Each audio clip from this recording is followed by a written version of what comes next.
Ia berkata ke Simon, bertolaklah ke tempat yang dalam dan tebarkanlah jalamu untuk menangkap ikan.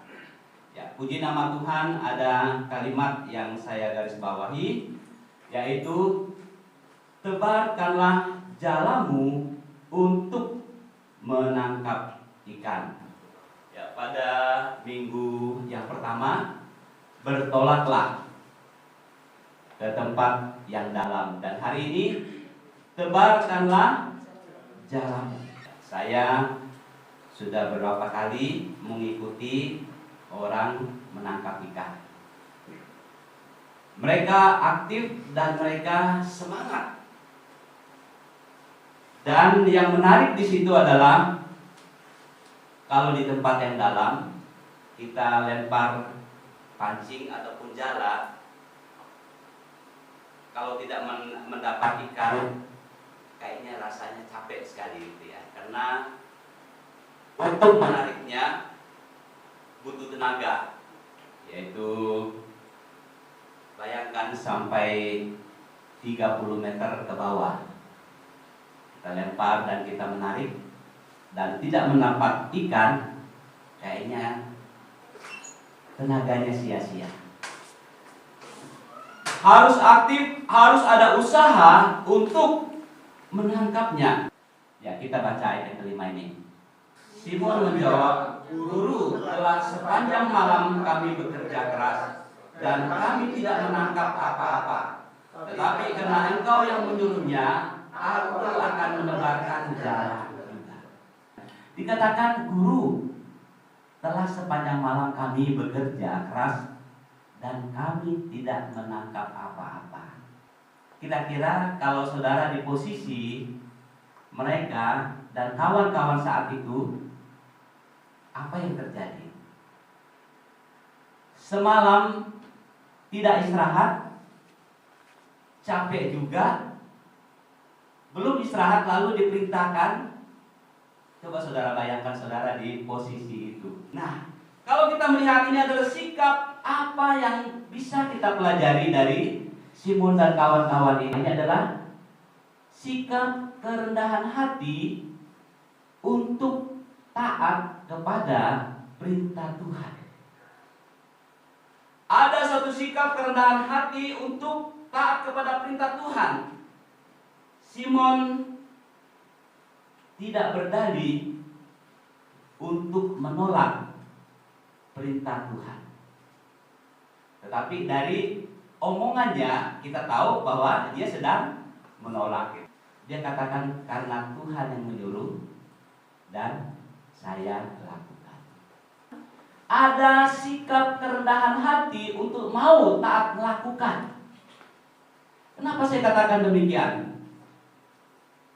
Ini Simon Petrus dan kawan-kawan ini, kalau orang bilang bukan penangkap ikan kaleng-kaleng gitu ya, bukan orang sembarang yang tidak tahu cara menangkap ikan. Nah, yang mereka tahu adalah pengalaman ilmu yang mereka dapat bahwa menangkap ikan itu yang besar itu adalah pada malam hari. Itu yang mereka tahu. Dan ikan yang besar itu adanya di tempat yang dalam. Pengalaman bertahun-tahun mereka menangkap ikan, mereka katakan pada malam hari ikan besar itu baru muncul.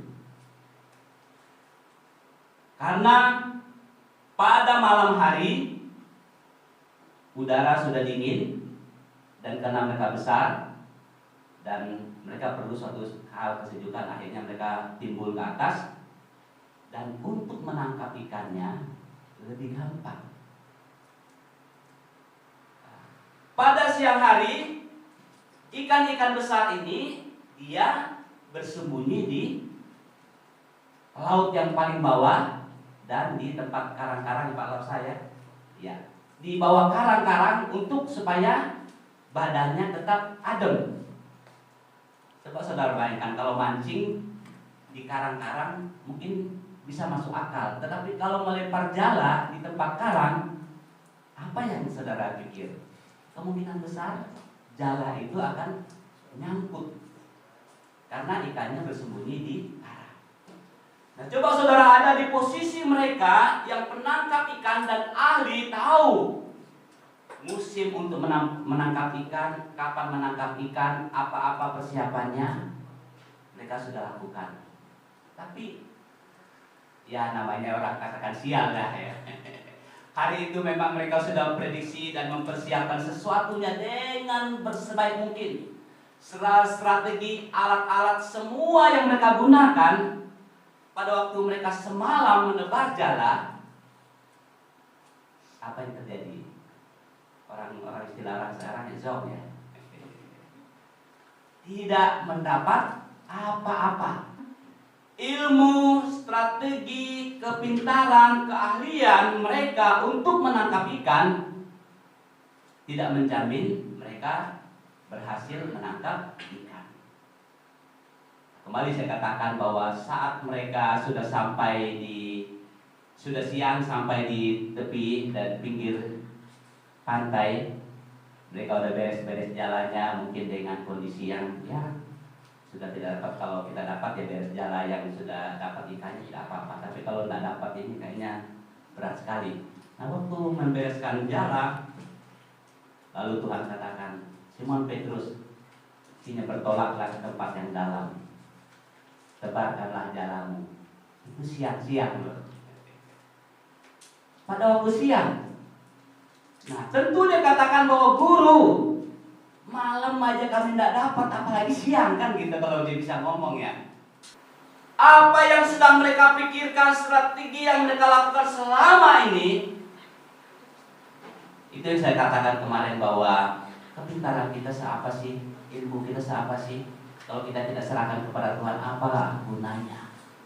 Semuanya akan berhenti sampai di situ. Simon Petrus ini, Simon dan kawan-kawan ini juga demikian, keahlian mereka, pengalaman mereka untuk menangkap ikan tidak diragukan lagi. Tetapi memang saat itu mereka tidak mendapat apa-apa. Kemudian Tuhan menyuruh mereka menebarkan jala. Karena engkau yang menyuruh, maka aku menebarkan jala. Saudara yang dikasihi oleh Tuhan, hal ini juga menarik dalam kehidupan kita sebagai anak Tuhan. Mungkin juga kita mengalami suatu titik yang terendah kayak Simon dan Petrus. Kita sudah mempunyai satu strategi, kita sudah punya suatu cara, apalagi sekarang ini ada berbagai macam cara untuk penginjilan, memenangkan jiwa. Tapi toh jiwa yang kita injili, yang kita bersaksi kepada mereka tidak ada tidak berhasil. Karena kita mungkin menggunakan kemampuan kita, hikmat kita, keahlian kita, tidak berharap kepada Tuhan. Seperti Simon Petrus. Tapi saat mereka meletakkan hati dan pikiran mereka kepada Tuhan, maka apa yang tidak mereka pikirkan selama ini, justru itu yang Tuhan kerjakan dalam hidup mereka. Menangkap ikan di siang bolong, ikan besar, adalah mustahil bagi mereka. Tapi saat mereka merendahkan hati mereka di bawah kaki salib Tuhan dan taat melakukan perintah Tuhan, akhirnya mereka katakan, Tuhanku hebat, Tuhanku luar biasa. Kemungkinan juga kita dalam hidup kita melihat kondisi kehidupan kita, kok saya hanya begini-begini saja, saya hanya biasa-biasa saja. Sebenarnya saya sudah berjuang, saya sudah berusaha dengan keahlian dan kemampuan saya, tapi saya tidak mendapat apa-apa. Tapi saat saudara merendahkan hati dan saudara mau taat kepada perintah Tuhan, maka disitulah kita akan kagum seperti Simon dan kawan-kawan. Mereka dapat melihat karya Tuhan, apa yang tidak mungkin bagi kehidupan mereka. Tidak ada yang mustahil bagi Tuhan. Mereka menangkap ikan dengan begitu banyak. Puji nama Tuhan. Itulah makna yang kita lihat bahwa saat kita menebarkan jala kita, taat merendahkan diri kepada Tuhan, menyerahkan seluruh hidup kita dengan taat kepada Tuhan, maka Tuhan melakukan mujizat yang luar biasa. Dan yang kedua, itu sudah yang kedua ini adalah kita masih baca supaya kita semangat. Ayat yang kelima, 2, 3. Simon menjawab, Guru, setelah sepanjang malam kami bekerja keras dan kami tidak mendapat apa-apa. Tetapi karena Engkau yang menyuruhnya, aku akan menerapkan jalan cukup. Dari kata ini saya menarik satu kesimpulan. Selain mereka merendahkan hati mereka untuk taat melakukan perintah Tuhan ini, mereka memiliki iman yang mau melangkah. Mereka memiliki iman yang mau taat. Mereka memiliki iman untuk aktif melakukan sesuatu. Bukan hanya beriman saja, tetapi ada reaksi, ada aksi yang mereka lakukan, yaitu dengan menebarkan jala mereka. Setelah mereka menebar jala mereka, melangkah dengan iman dan menebar jala mereka dapat melihat karya Tuhan yang besar itu di dalam kehidupan mereka. Saya tadi katakan bahwa dari jawaban Simon kepada Yesus, sebenarnya kita bisa memahami pikiran daripada Simon dan kawan-kawan ini. Tuhan, Guru, kami telah sepanjang malam kami bekerja keras dan kami tidak menangkap apa-apa. Lalu disuruh lagi tebarkan jalan. Kira-kira iman yang ada pada mereka kira-kira gimana? Mungkin saudara katakan, mungkin mereka katakan, Tuhan udahlah, kami kan udah dari situ, udah nebar jalan situ nggak dapat, ya kan itu imannya. Tapi kalau tapi imannya di sini katanya, karena Tuhan yang menyuruh, maka aku melakukannya. Dalam hidup kita, saudara yang dikasihi oleh Tuhan, ini menarik bahwa bagaimana kita beriman. Kalau kita beriman sungguh-sungguh, maka Tuhan akan memerintahkan. Saudara katakan bahwa Tuhan yang memerintahkan berkat. Saya bisa bayangkan, kalau saya ada sama dengan Simon dan kawan-kawan itu, saya akan katakan, kan tadi malam kita tebar, ikannya pada kemana? Kok hari ini dia ada? Mungkin juga kita bersaksi sama orang, saya sudah berulang berbusa-busa bersaksi sama orang ini tidak bertobat-tobat. Tapi saya hanya senyum, tapi dia sudah bertobat. Gitu. Kenapa? Itu adalah pekerjaan Tuhan. Bukan keahlian kita, bukan karena kehebatan kita, tetapi oleh karena Tuhan. Oleh karena itu janganlah kita terkungkung dengan iman kita yang tidak aktif. Tuhan katakan iman sebesar biji sesawi bisa memindahkan gunung. Artinya saudara yang dikasihi oleh Tuhan, ini menarik bagi kehidupan kita bahwa sering kita menemukan fenomena dan kejadian di luar nalar kita, di luar prediksi kita, di luar apa yang kita pikirkan. Justru itulah yang namanya mujizat. Karena apa? Apa yang tidak pernah kita pikirkan, justru itu yang Tuhan lakukan. Kita melangkah dengan iman bahwa kita pasti melihat mujizat Tuhan. Jemaat yang dikasihi oleh Tuhan, inilah kondisi yang dialami oleh Simon dan kawan-kawan, bahwa dengan melihat situasi kondisi yang mereka alami, bahwa mereka beriman sungguh kepada Tuhan. Iman mereka didasari dengan ketaatan. Kembali lagi, ketaatan apa? Mereka beriman kepada Tuhan dan taat apa yang Tuhan perintahkan. Ya, kadang-kadang kita beriman tetapi tidak mau taat gitu ya. Simon dan kawan-kawan ini beriman tapi tidak mau menebarkan jala, karena sudah menebarkan jala di situ. Kira-kira mereka bisa melihat mujizatnya? Tentu tidak.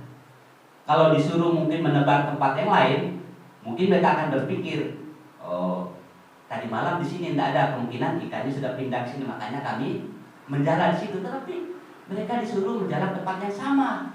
Nah, disitulah mereka sangat kagum dan luar biasa berpikir bahwa apa yang sedang kita pikirkan dan kita katakan tidak mungkin, justru itulah yang Tuhan kerjakan dalam kehidupan kita. Kita melihat dari ungkapan Simon dan kawan-kawan, tetapi karena engkau yang menyuruhnya, aku akan menebarkan jala. Kadang-kadang perintah yang kita dapatkan itu adalah tidak sesuai dengan pikiran kita. Contohnya, Abraham, persembahkanlah anakmu. Coba saudara lihat iman dia untuk bertindak. Aduh Tuhan, anak ini baru saya dapat loh. Saya baru senang-senang saya mempersembahkan dia. Kalau imannya tidak taat, maka dia tidak melihat mujizat. Simon dan kawan-kawan hanya berpikir bahwa mendapat ikan besar itu pada malam hari. Tapi di luar prediksi, di luar ilmu, di luar pengetahuan yang mereka lakukan, Tuhan melakukan mujizat.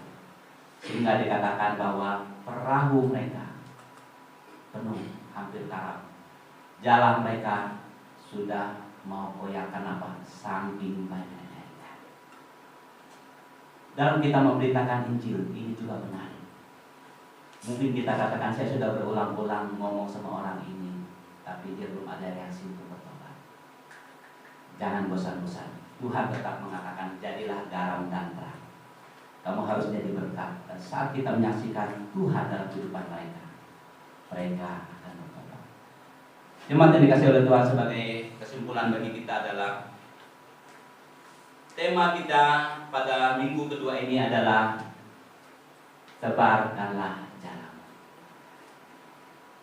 Kebenaran yang dapat kita pelajari dari sikap Simon dan kawan-kawan ini dalam kaki berita Tuhan menebarkan jala adalah kita butuh kerendahan hati untuk taat dan memiliki iman yang mau bertindak, bukan hanya iman yang pasif, tapi aktif, mau bertindak, mau melangkah. Maka kita akan melihat mujizat Tuhan itu nyata dalam kehidupan kita. Mari kita tunduk kepala.